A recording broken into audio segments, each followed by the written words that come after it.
most important dimensions of the question about hell, I think, is to ask, how do you frame the issue? How you frame an issue ultimately determines what issue you're talking about. We in the West have a tendency, it goes back to Augustine, actually, even a little bit before him, but it was certainly intensified with the reformers. We have a tendency to frame everything in theology in judicial terms.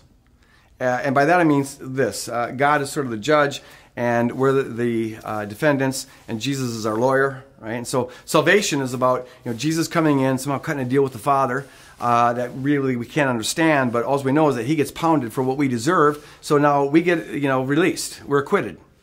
And now there's a ton of questions that come, because we got to ask the question, well, how did Jesus get pounded for what we did? How is that just? Blah, blah, blah. And what are the terms of our acquittal? Which is like, can you lose your acquittal? Eternal security.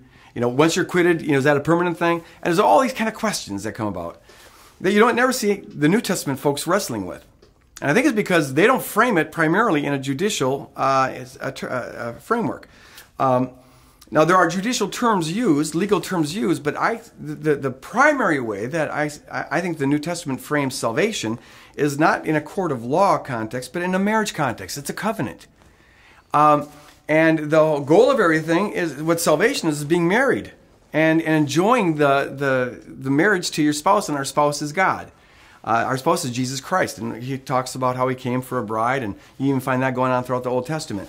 And when that's your way of framing salvation, you ask a totally different set of questions.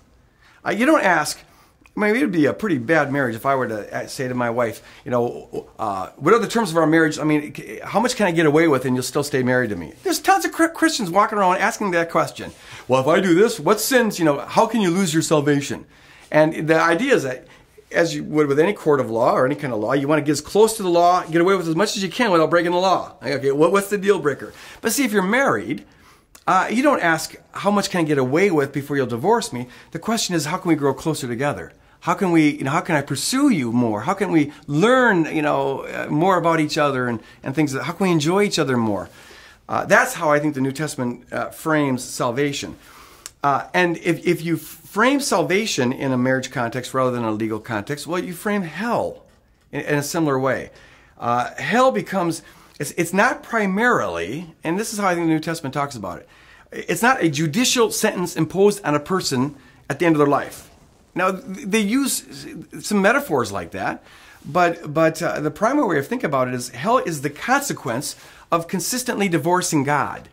If you're going in that way, well, this is what it looks like. That's why it says in Matthew, the angel tells Mary that Jesus, it doesn't say that he'll save them from the consequences of their sin. It says, I'll save them from their sin. And so God's goal is not primarily about where we end up. Those are given to us as warnings and promises.